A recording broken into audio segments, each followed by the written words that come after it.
Good evening, everybody. I'll call the Tuesday, November 17th, 2020 Board of Selectmen meeting to order. It is now 7:01 PM. All three selectmen are present. We'll begin with the approval of the minutes. Make a motion that we approve the Board of Selectmen meeting minutes from November 4th, 2020. Second. Okay, we have a motion and a second. Any discussion on these minutes?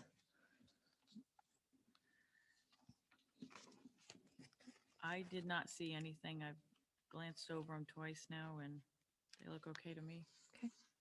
We're good. We're good? Okay, all in favor of approving the minutes from the Board of Selectmen meeting from November 4th, 2020, say aye. Aye. Aye. Aye. Okay. Moving on to correspondence, we have the police services report.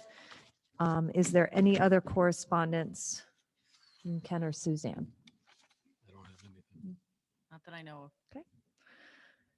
Okay, we'll move on to selectmen comments. Any selectmen comments? Make sure you're talking to the mic. I do not have anything tonight. Okay.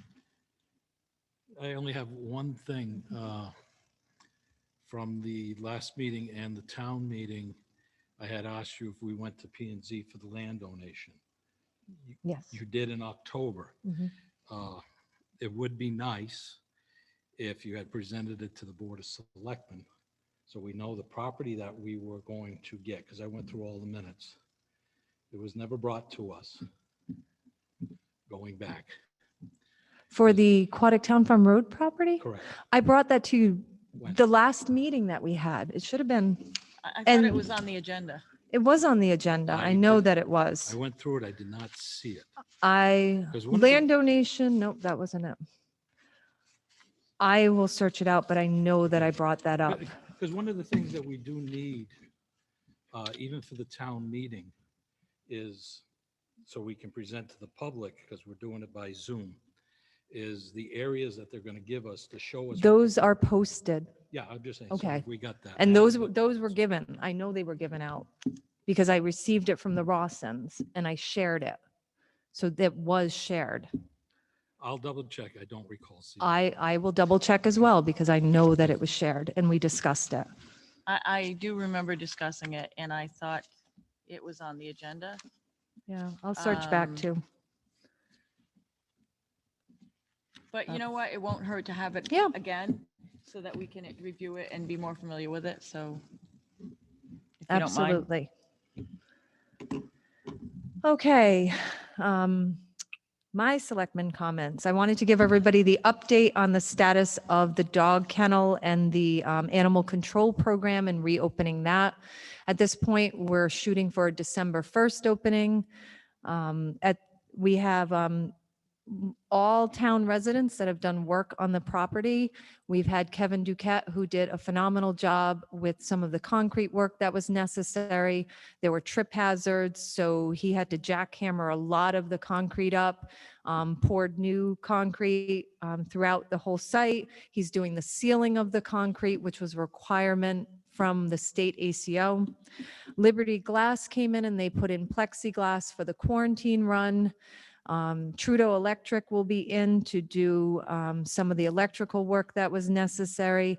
And the last piece to the puzzle is Chase Building Supply has ordered a brand new commercial metal frame, galvanized steel door, because that was one of the issues. The door that was currently there needs to be replaced and some of the concrete blocks were actually falling out of the building. So once those pieces are in place, we're getting close. We're shooting for December 1st relaunching of the program. So very excited about that. The next thing that I wanted to bring up to the public to let them know is that there is going to be a new policy in place at the town hall. When you visit the town hall for any reason, whichever department the public goes to, they're going to have to sign a logbook denoting the time that they arrived and the time that they leave. So this is a new policy so that we can do contact tracing should someone develop the COVID or get infected with the COVID-19 virus, we will be able to track who was in the town hall and when. And we're also strongly urging the public to please stay home, don't come into the town hall should you have been experiencing any of the symptoms and signs of COVID-19, because we certainly want to keep mitigating that virus and keeping it from spreading to the public and to the employees of the town. So that's all that I have tonight for selectmen comments. Could I ask, when the dog kennel is done, or December 1st, maybe you could bring in some pictures or like share them at one of our meetings? Oh, Just for absolutely. those that, and maybe even do a grand opening in the spring would be kind of cool. Well, I was thinking, Or a and walkthrough. I'd love to have the Board of Selectmen's thoughts on this. So December 1st will be our next meeting, and that's the day that we should be launching the program again. I kind of thought it would be cool to do a ribbon cutting ceremony, maybe on December 5th, that Saturday, after it's back up and running. So I definitely would love both of your thoughts on that. If you want to give it some thought and let me know. No, I think it would be a great idea. I was saying I was launching into a spring grand opening or a walkthrough or open house or something, but I think December 5th is fine too. Yeah. Well, it's a great idea. With the COVID and it breaking out more, maybe we could do something of a video type thing and post it on Right. the page instead of that social distancing and going back out, where we can show what it's done, and Mhm. anybody at any of the leisure would be able to look at it on the homepage. Right. Are you saying like the three of us do a Right. ribbon cutting and then, With Jan, with and the, then post the video at our next meeting kind of thing? We show it for, Yeah, that way it shows everything that we've Yeah. updated. Mhm. that's a great idea. All right, let's plan for it then. Okay, any other selectmen comments? Just a couple of questions. I know the MISRAC meeting, we did have the John Gumpert. Yes. Could you give us an update on that? From what he had said, where he is? Well, the John Gumpert, who is going to be revitalizing the mill, did zoom in to the MISRAC meeting. He's moving into the phase of finding funding for the project. And at this point, it's slated for a 2022 groundbreaking start for the construction. So, When they start construction, how long will it take to complete it? Do we have any estimate of time, did he say, do you know? well, it's phases. It's done in He said it'd be, phases. several years. with Several the- years, With the right? Yeah, multitude of phases going through. Mhm. right, okay. Right. But once he starts, then it's, the main thing. Yes, But, the people are people are going to wonder, where we're at, and, COVID has set everything back, things of that nature. And it was nice that he did zoom in on that meeting and show, that he still engaged him and his attorney, which was great. Yep. did you have more, Ken? Anything more on the dams? I did receive a call from Chuck Lee, but we've played phone tag. At this point, there is some progress with the North Grosvenor Dam. And Chuck Lee is the bank? Chuck Lee is with Dam Safety with Deep. Okay. Right, And additionally, Thursday night, we go before the Board of Finance to request, as we had discussed at our last meeting, to discuss the potential for a boundary survey being done at the Langer Pond Dam, so we can start correcting that issue as well.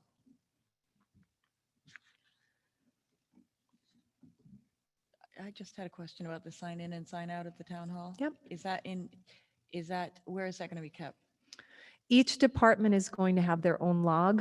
Okay, So if a resident goes to the tax office, they will sign in for the time that they're there and the time that they leave. If they go to the assessors, they will do the same, so that we can so that we'll be able to trace where people have been. Should we get notification that someone had been in the town hall, we'll be able to search our records. So each department will take care of their own log. okay. Okay. Any other selectmen comments? I'm all set. Okay. Thank you. So we'll move on to agenda item 4, citizen comments. Any citizen comments? Feel free to unmute yourself. John Rice. Just a quick comment. Amy, I can hear you very well. Suzanne, move your microphone or talk into it. Straining to listen to you. And the same with Ken. Bobby has to move the microphones up or something. But it seems like Sue, when you talk to Amy, you're not talking into the microphone. Thank you. Thank you, John. And John, what is your address? Oh, I'm sorry. 39 East Thompson Road. Thank you. Any other citizen comments at this time?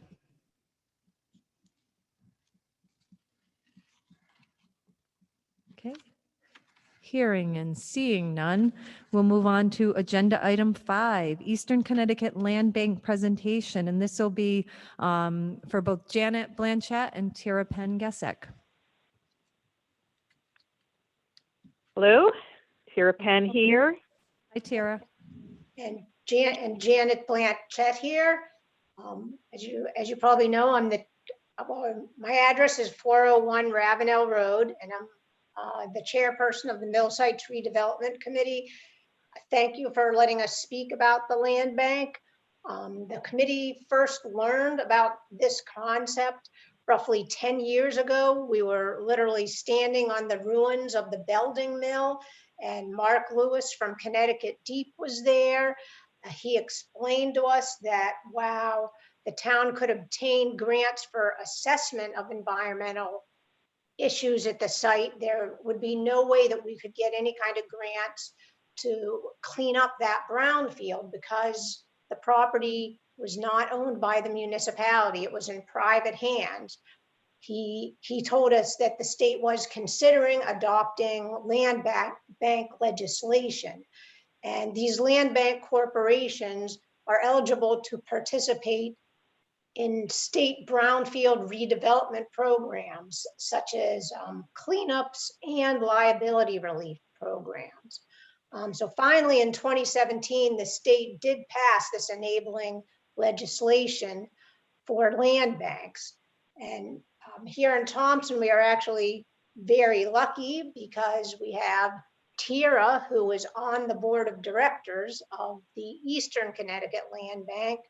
And she and her colleagues made a nice PowerPoint presentation to introduce the land bank to the different municipalities that they hope to serve.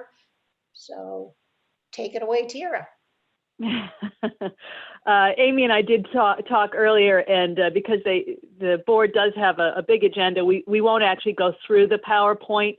What I will do, though, is I can post it. What I will do is post it on the MISRAC website as a sidebar item, so anybody can take a look at that at their leisure. I think the important thing is to just sort of explore the possibilities of what the land bank is able to do for municipalities. So let's use a hypothetical of something that looks like the Belding Mill, but maybe is not the Belding Mill. Let's make the assumption that that title has devolved back to the town because of tax delinquency. That's a pretty common set of circumstances that happens. A property goes into tax default, and a town will eventually seize it, but then they just have it there. And the costs of the town taking it on and cleaning it up and putting it back into production are daunting. The logistics are daunting. So an organization like the Eastern Connecticut Land Bank is empowered to take the title from the town, to have it transferred either by an actual transfer or sometimes, a sale for $1 to make a transaction, do that remediation work, and then put the property back on the market so that it comes back on and becomes a part of the tax rolls. And that's also a part of how For example, the land bank might fund itself is through those real estate transactions. So it creates sort of an ecosystem of cleaning up these properties that is beneficial to all the parties involved. That's probably the most high profile and charismatic kind of project that you would see. The board of the Eastern Connecticut Land Bank is made up of, I believe, 9 at this time. We started with 11, but I believe we have a couple of vacancies. People in various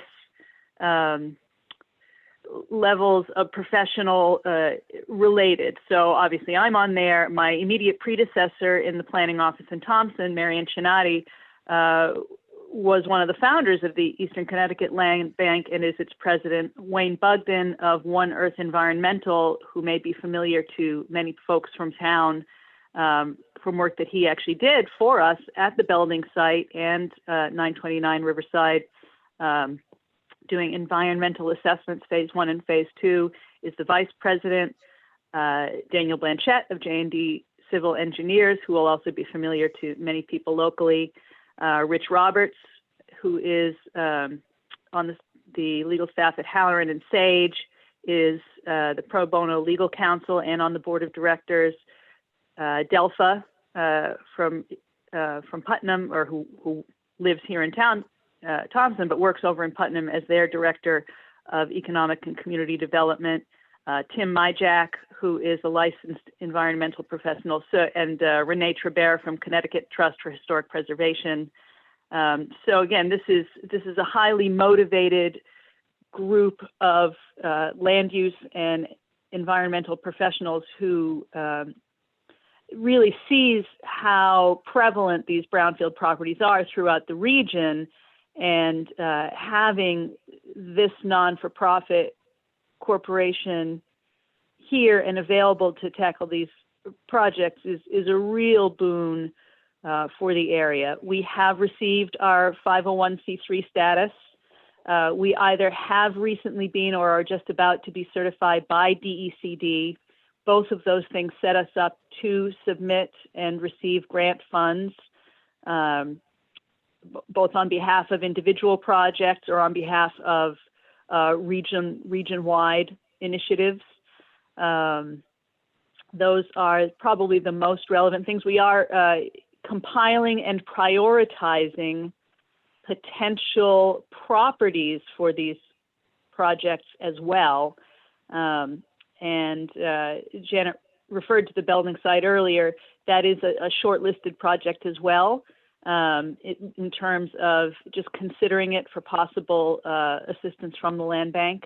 And there are others throughout the region too, one in Plainfield, I think one in Montville, one in Ashford, that are receiving some high interest from the members of the board.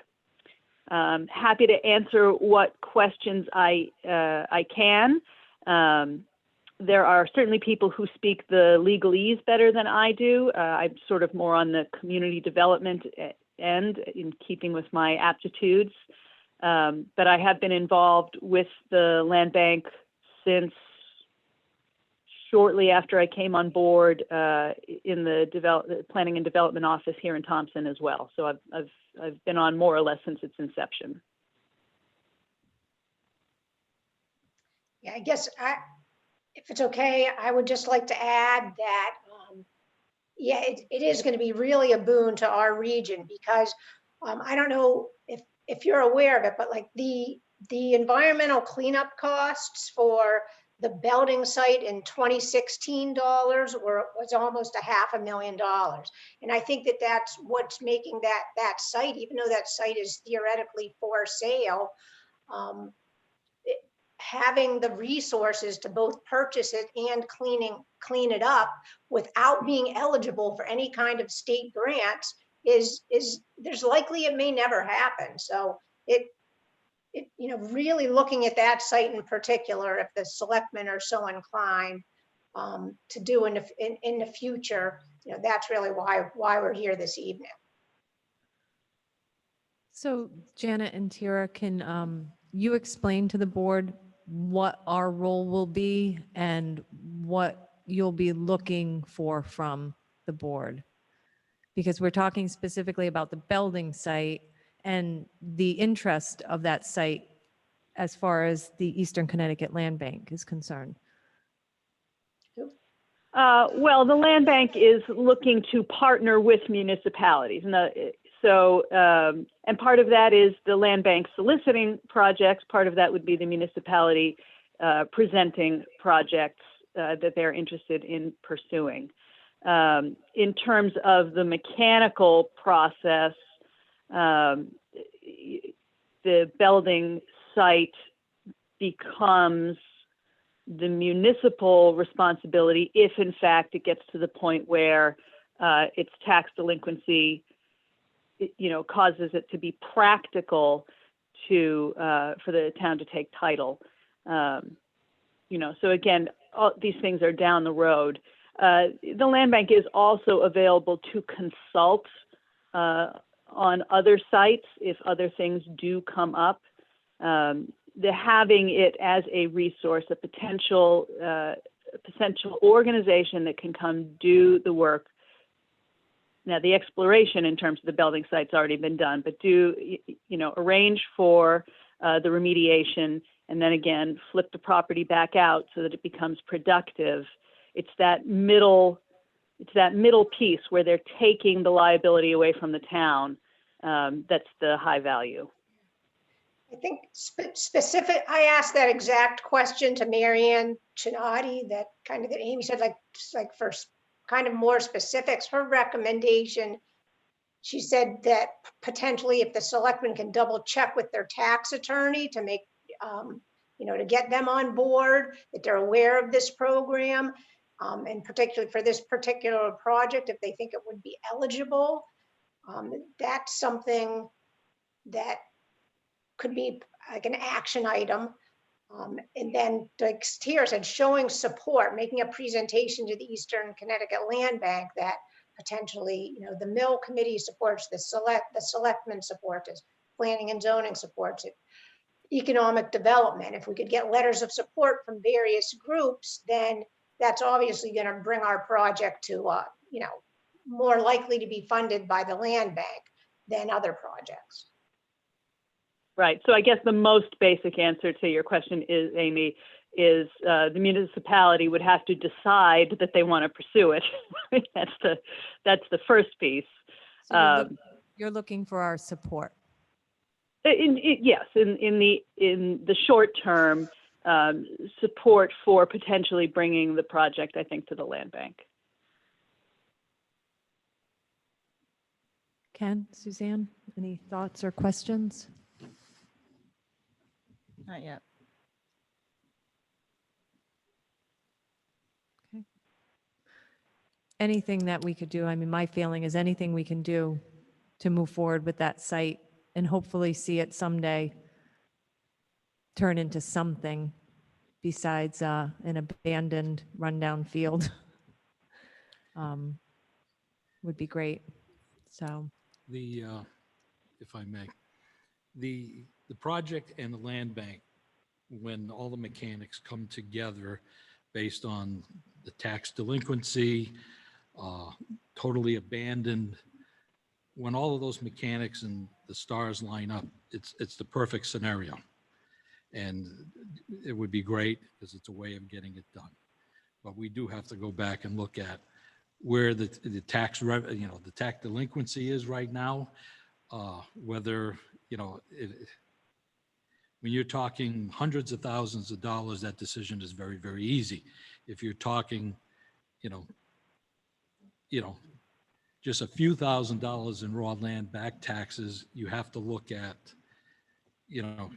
can we even if we attempted, what would happen with that outlook? Because you're still got to deal with the property owner, and he would have to be in agreement. So there's a lot of things that have to align. But the land bank as a whole has worked in other areas, and it works very well to develop these properties. Yeah, if you're interested in the concept generally, if you just do a Google search for land banks, there are a few international ones and out on the West Coast that do absolutely massive projects, and they are just stunning when they're done, what they're able to reclaim and revitalize. There's a really big one out in California that has done huge waterfront property reclamations. And it's really impressive what these nonprofit companies are able to turn around. Obviously, we're not looking at anything like that scale in this region, but for our region, they are a large scale problem. So, and one not easy for municipalities to address on their own, obviously, or else towns would be fixing them up everywhere you turn. Everybody's got one. So it's, you know, I'm very pleased to be a part of it. You know, Marianne has put a tremendous amount of her personal time and effort into this, as has Wayne. And I can just, you know, speak for the folks who are currently serving on the board. This is a really motivated and dedicated group of people with really superb credentials who are trying to solve these problems for the region. Okay. Any further discussion or questions?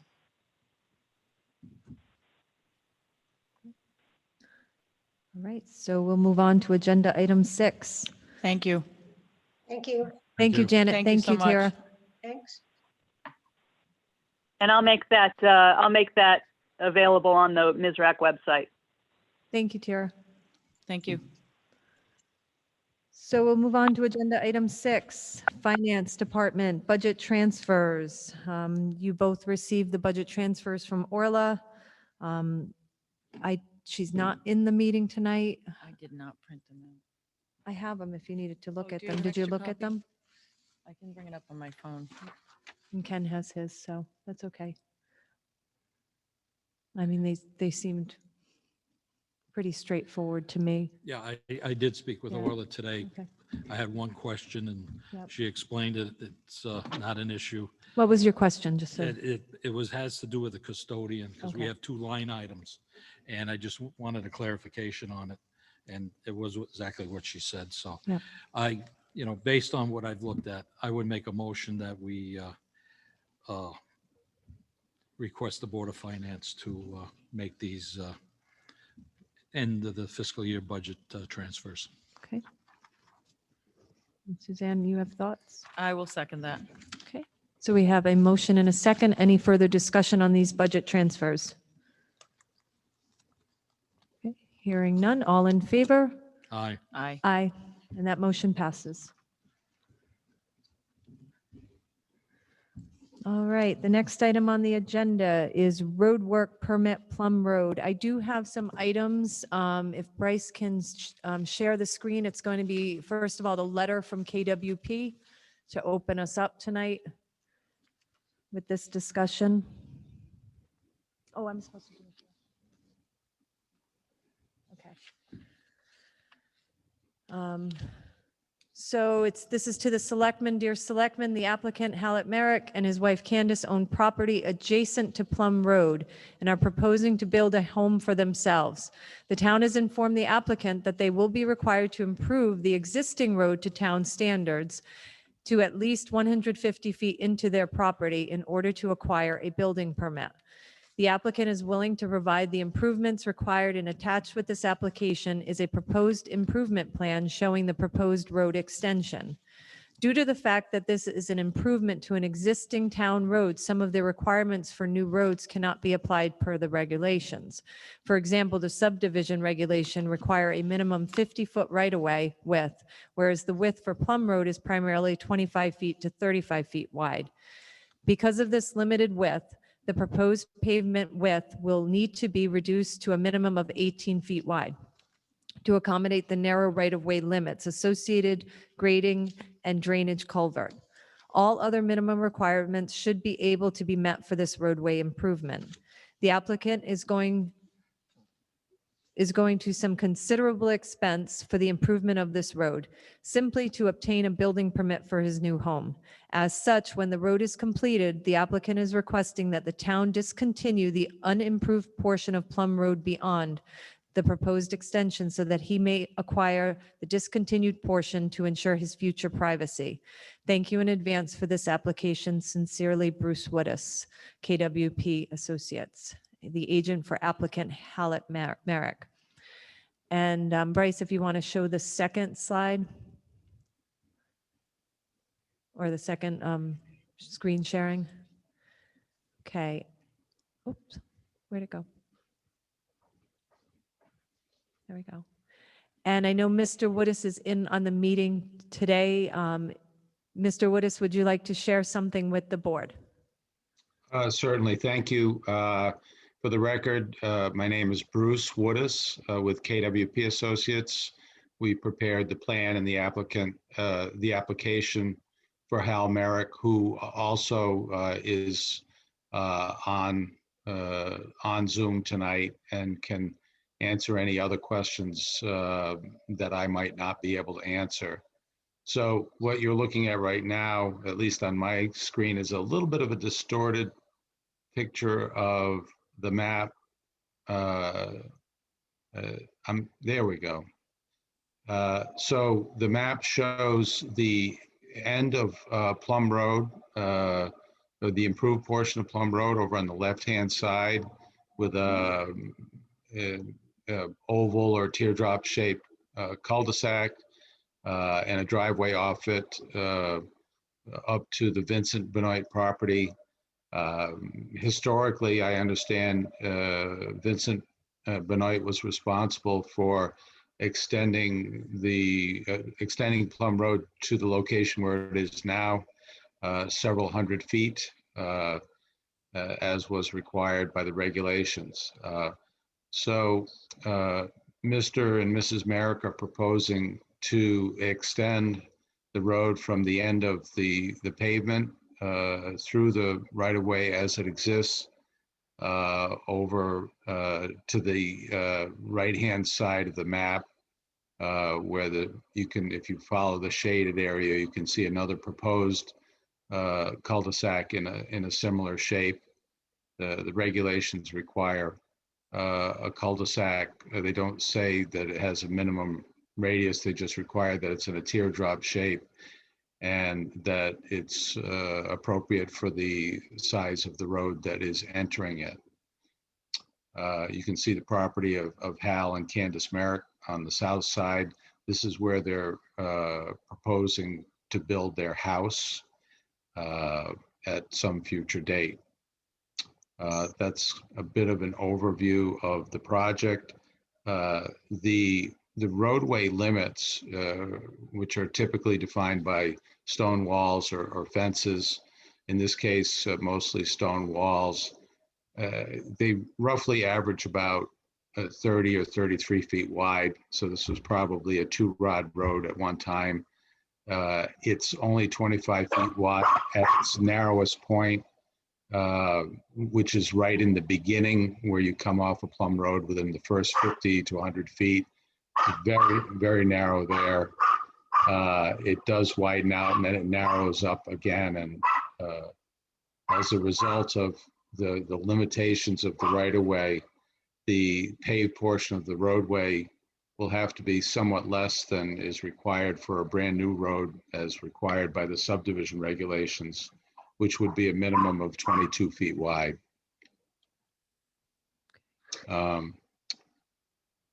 And That- I, oops, Go ahead. if I'm correct, this is being brought to the Board of Selectmen so that we can refer it to planning and zoning. That is correct. The protocol or procedure by the regulation says that the submittal is made to the selectmen. The selectmen then remand it to planning and zoning, who then turns it back to the selectmen for their final approval. Yep. And I have spoken to our Director of Public Works, Richard Benoit, and he's worked with them quite extensively and is in approval of the work that's being done. He is in the meeting if you wanted to, Rich, if you wanted to share anything. at this time? Or not?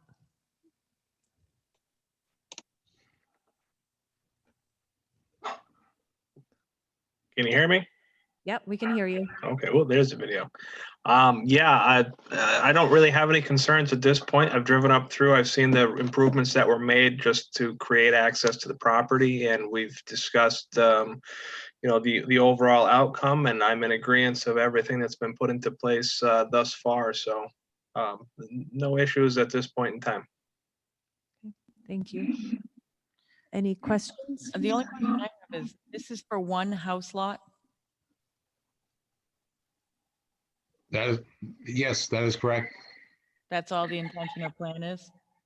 Well, if the town had a regulation that would allow you to utilize an existing town road without having to build it to town standards, then they would be just building a driveway within the town right of way. But the current regulations demand that you have to build a road for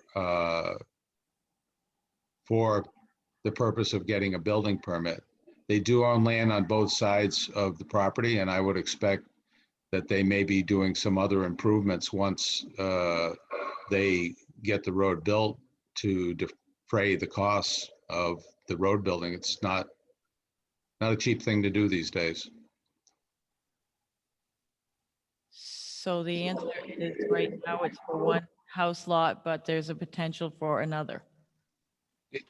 Can I ask who's speaking? Who's asking the I'm question? Suzanne, the second selectman. Okay, thank you. Your screen is so small. You look like little ants on my screen. So, yeah, Hal, are you on? Hal Merrick? I saw his name on there before. Perhaps he's not able to tune in. That's okay. It just seemed like a lot of investment for one spot, one house lot. So that's why I was asking. Yep, that's always been the initial plan. As a matter of fact, they purchased the property that is on the road runs east-west. So when I say the south side of the property, they purchased the property on the south side while they've been, trying to improve the property and get ready to build a house. They've had the opportunity to buy a piece of land from Paul Brodeur. So they do have some other options, but I do not know what they might be at this time. Okay, thank you. You're welcome. Questions from any other board members? Okay, I'll make a motion to move it to P and Z. Yeah, I'll second that. so we have a motion and a second. Any further discussion? All in favor of moving this road work permit for Plum Road to planning and zoning, say aye. Aye. Aye. And that motion passes. May I ask a question before you move on to other business? How does the Board of Selectmen feel about the applicant's desire to have the remainder of Plum Road discontinued once the project is completed and the road is accepted? You know what, I'd have Sounds like to- a whole nother discussion. Right. Yeah. I it would- mean, Definitely would be another discussion because we're looking at, has been discussion with trails and that to the airline trail for possible access, whether it's foot traffic, et cetera, as one means of getting into the airline trail. All right, well, Mr. Merrick is concerned about that if he improves his property so he can build his house out on the end of a dead-end road, that if the town is desiring to create an access to the airline trail, that he's going to lose the privacy of living out in the country on the end of a dead-end road. That would have to be on another agenda. because Okay. it's Yeah, listed here because as it's that. not on this agenda. All right. Just wanted to get some sense of where the selectmen might be on that. Okay. All right. All So right. we'll move on to agenda item 7, Department of Public Works, disposition of miscellaneous equipment. So Rich, you're on. Unfortunately, I sent you guys that email today, but I forgot to print off the list. So, but Rich, I I'm sure it have right- that. You have the I list? do have it. Oh, you I have the that list. Yeah. Okay, great. I've looked through it. Yeah. So, Yeah, and you have yours? Perfect. All Sounds right. like you got a lot of stuff. So Rich, you're on. You want to share your thoughts on this and why we're before the board today? Basically, the purpose of this is there's been quite the collection over the years, especially since I've started, for equipment that's been upgraded, things that haven't been used and have been either out of service due to disrepair or have been placed out of service due to age and wear, or have been replaced by newer equipment. Some of the things that are on the list are actually still functionable, but not something that somebody that had a business would want to buy and rely on it every day. As far as the vehicles go, they all are in significant stages of disrepair. Those were all replaced with newer vehicles. And the sanders, there are two 2-yard sanders and an 8-yard sander. Those are no longer in use. The new vehicles that we're using now use a different type of sander that those don't work with. So I've been, especially seeing as though we're going into winter season, like to take the opportunity to use supply and demand, hopefully in our favor, and put a couple dollars in our pocket. But one of the, if there's any questions on any of the equipment that's on the list, we can get to that, circle back to that in a moment.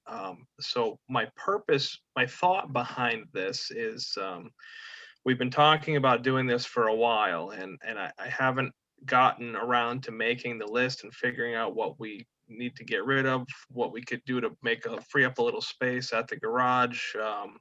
We're still cleaning the place up, cleaning the property up, doing some modifications inside the building to make it flow better and be more user friendly. So obviously having a bunch of extra stuff kicking around makes it a little more difficult. But we've had some issues with some other equipment, specifically at the transfer station. I'm looking at ways to reduce my budget proposal going into this budget, and we're gonna need to purchase some new containers, some new dumpster containers for the transfer station. We just lost one about 2 weeks ago. Stuff started coming out of it on the highway. It's rotted out beyond repair. One whole wall at the base of the dumpster is not connected to the floor. It's just a major safety issue. So it's that particular container is now out of service permanently. So we need to make some purchases to replace some of that equipment. And I really don't want to add anything extra to this year's budget moving forward. Obviously, this past budget season was kind of difficult with COVID and not knowing what was going to happen and whether we're going to be able to go to vote, what was going to be out there for money, what our turnaround was going to be on tax payments and such. This year's not looking to be any different. So I think simplicity is best. So what I would like to do is take this opportunity to try to procure some funds within our own department, my own department. I would like to make a request to the Board of Finance that if we do bring funds in from this sale, that we and then turn around and put those funds towards the purchase of at least one, if not two, new containers for the transfer station. Obviously, I don't know at the moment what this sale will bring. It will be an online public auction based off of GovDeals. So everybody will have the option to bid.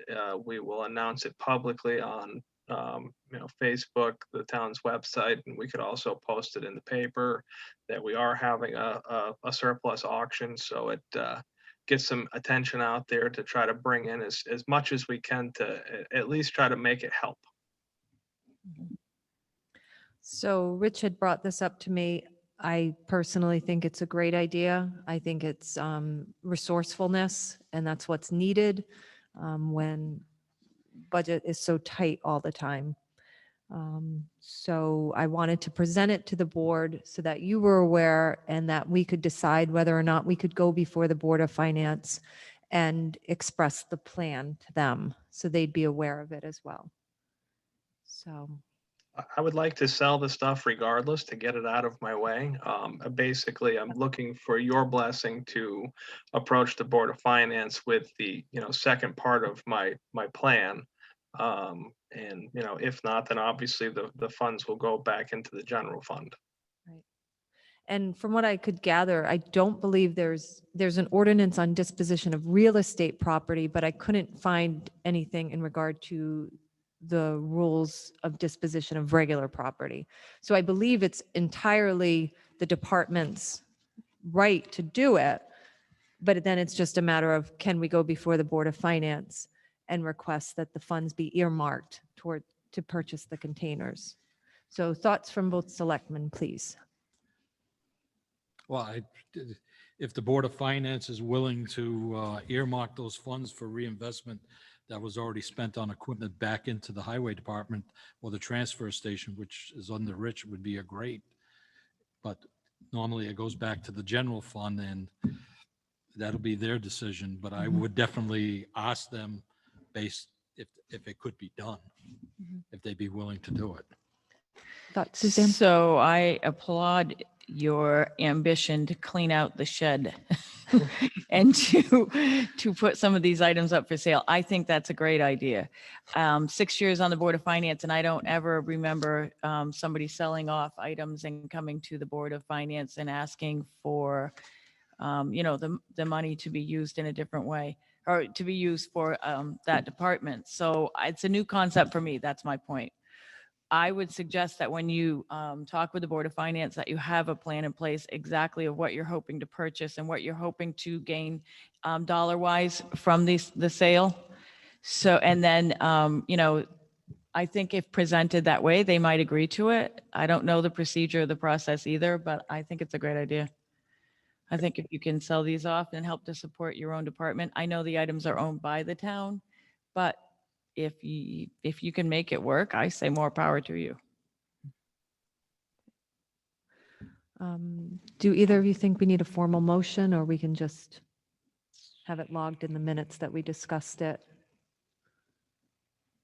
I'll make a motion that we allow the DPW surplus equipment go to auction. Okay, I'll second that motion. And my Any question is, discussion? this does not have to, Mhm. because it's a town equipment or items or owned property, this doesn't have to go to a town meeting or anything, does it? I don't think the items would be large Ken? enough to. I don't recall it. Right. I know real estate does. Real estate Right. only? Okay. So, So, yeah. okay, so all in favor of supporting the Department of Public Works disposition of miscellaneous equipment, say aye. Aye. Aye. Aye. Any opposed? That motion passes. Thank you. Thank you, Rich. Thank you.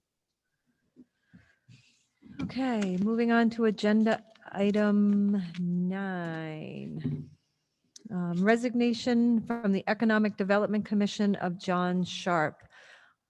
I'll make a motion that we regretfully accept the resignation of John Sharp from the Economic Development Commission.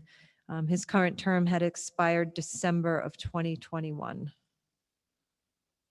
I'll second the motion Okay, with any regret. discussion? And John has served the Economic Development Commission over the past several years and has done a lot to enhance, the functioning of that department, the commission. Any other discussion on the resignation of John Sharp? Okay, all in favor of accepting the resignation with regret? Say aye. Aye. Aye. Opposed? And that motion passes. Okay, so we have an appointment for the Community Fire Police Commission. Peter Fosher, you should have both received his application. Yes. At this time, I'd make a motion that we appoint Peter Fosher to the Community Fire Police Commission. I'll second that.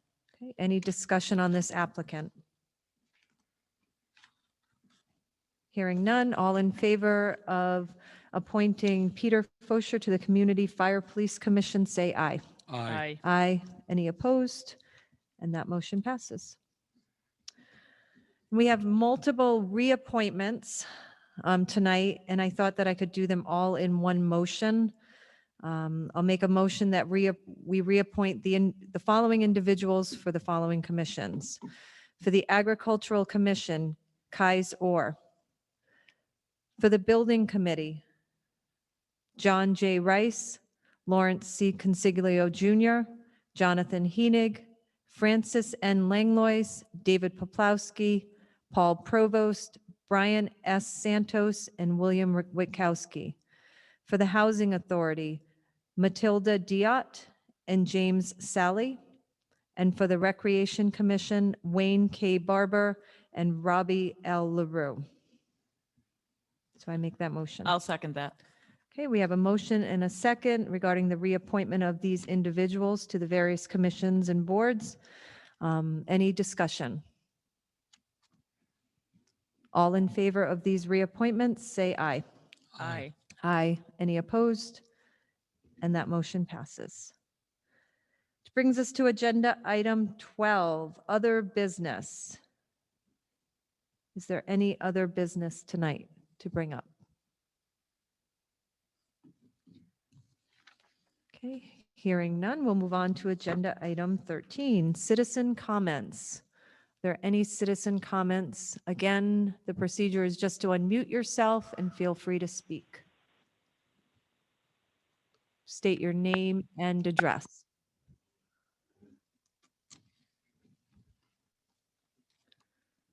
Okay.